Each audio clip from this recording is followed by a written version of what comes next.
How's it guys, my name is David Edworthy and this is the first video of a two-part series about pitching in advertising. In the video that you're about to watch, I'll be providing my insights on the pitch process if you are a client and fill you in on all the things that your agency won't tell you about.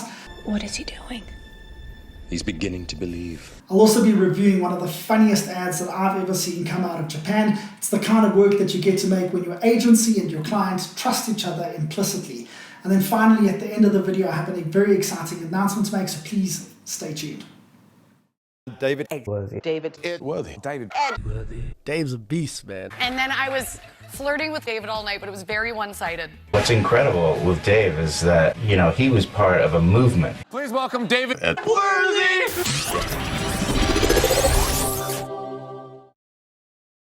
If you've been a part of the advertising industry for any amount of time, you've probably heard of the story of when Peter Marsh pitched on British Rail. So British Rail, a proud, stiff upper lip English company, arrives at the agency ABM and are greeted by a very disengaged, disinterested, couldn't care less receptionist. Instead of rolling out the red carpet as every other agency did, they were ushered to a room where the ashtrays are overflowing and they are kept waiting for about 40 minutes. By this stage, the top brass of British Rail are fuming. Enter Peter Marsh. He walks down the stairs, he takes one look at them and he says, "This is how the British people view British Rail. Now let's see what we can do to put it right." ABN went on to win the pitch, the most profitable account in the UK. Advertising pitches are a source of legends. I just wish that those legends went more like this one. Instead, what I've seen are creatives who are completely overworked. I've literally heard of people dying from stress and exhaustion, and I've very, very rarely ever seen the bravery and the honesty of Peter Marsh. So, if you are a client who is thinking of going out to pitch, here are my insights for you. Number one, don't go out to pitch. Trust is far more important than any contract. And if you keep switching agencies, how are you ever going to build it up? Rather spend the time and the money on building that relationship between you and your agency. It's going to make them work a lot harder and their success is yours. Also, here's a little secret of what happens when a big client leaves an agency. The advertising industry is small, which means that when a big client leaves, that advertising agency has to retrench some of their staff. Where do those people go to try and find work? The agency who's just picked up your business. But now, instead of fixing the relationship that you had with those people in the first place, you have a whole lot of people working on your account who resent your brand for all that you've put them through over the last few months. And these guys are supposed to be the people who love your brand the most. Good luck on getting them to be creative. Number two, no unpaid pitch work. Now in theory, I think that this is something that we can all agree upon, and yet I constantly see clients either not paying or completely underpaying for the pitch process. If you're good at something, never do it for free. I mean, if you're truly looking for new talent, how can you expect the next creative hotshot to compete against a multinational agency? They just don't have the resources. And then there's this problem. If you are a profitable business and you go out to pitch, every agency is going to throw their best resources for about 2 to 3 weeks, working 24 hours a day, getting their grandmothers and their dogs on board, all to make sure that that 2-hour presentation shows exactly what they can do. The problem is, it's not what they can do all the time. At the end of a pitch, people are exhausted. They're finished. They need time off. They need a break. And then you get to your first presentation after the pitch, once they've won your business. And all of a sudden you see work that just doesn't seem as refined, as polished. Tell me what's happening!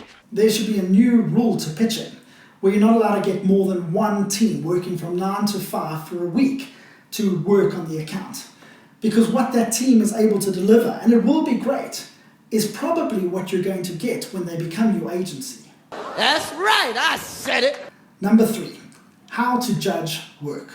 So there are a lot of metrics that are used by clients nowadays to judge work, and I think that that's great. But there's one area that I believe is missed, the creative process.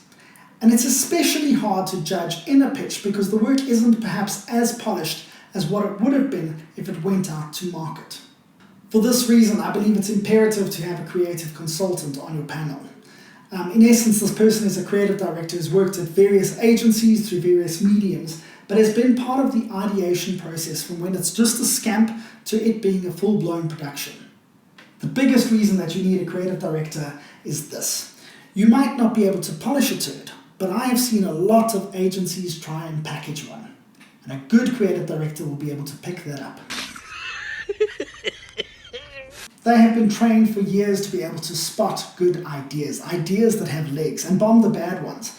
They'll also be able to spot an idea that has had a lot of money thrown behind it to make it look better than what it is.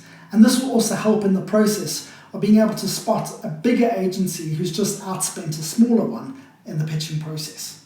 Number 4, remember why your agency won. This is one of the strangest phenomena of the pitching process, and I'll tell it to you from an agency's perspective.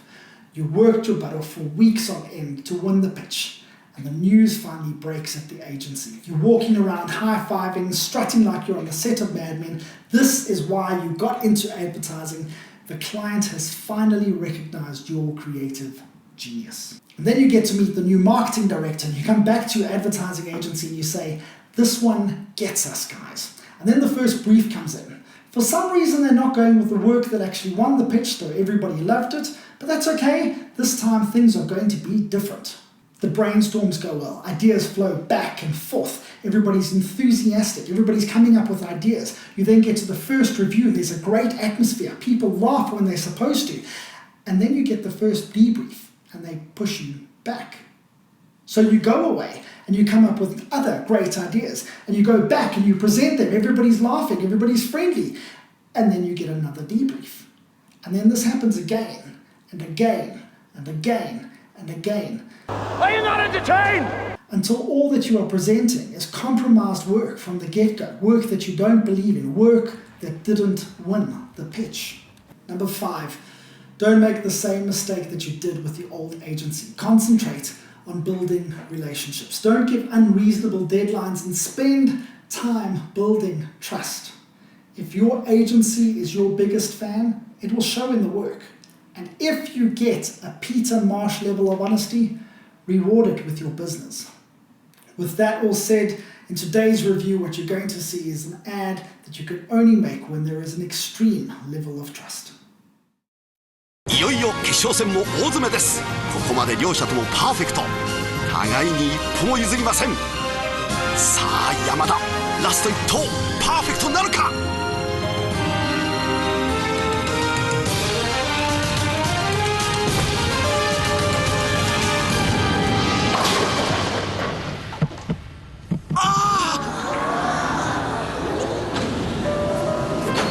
スタッフも信じられないといった様子です。ビデオで確認してみましょう。いやー、綺麗ですよ。さらに寄ってみましょう。ああ、1本残ってる。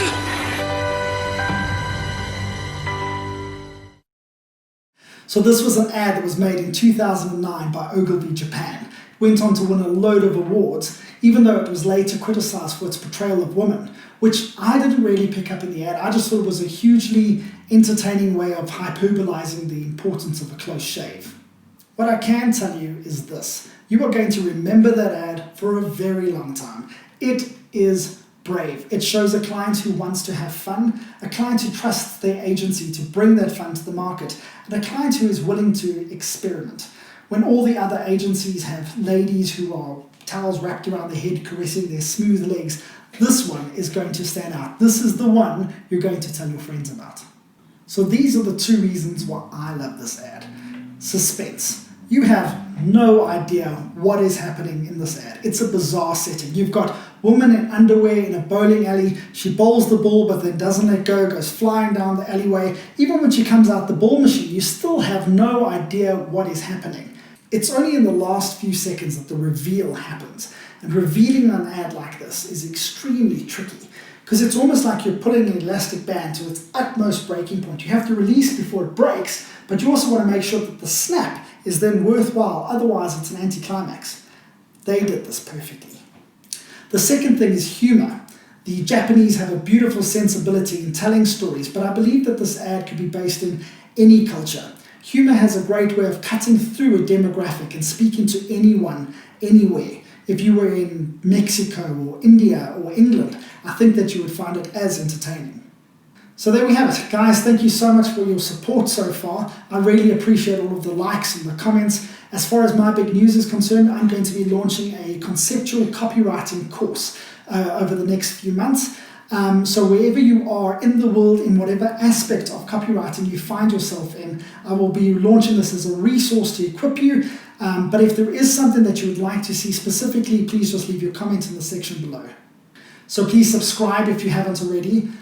Like the videos that YouTube will like me. Ring the bell to stay up to date with anything. In the next video, I'm going to be talking about my insights on winning pitches for agencies. Until then, cheers.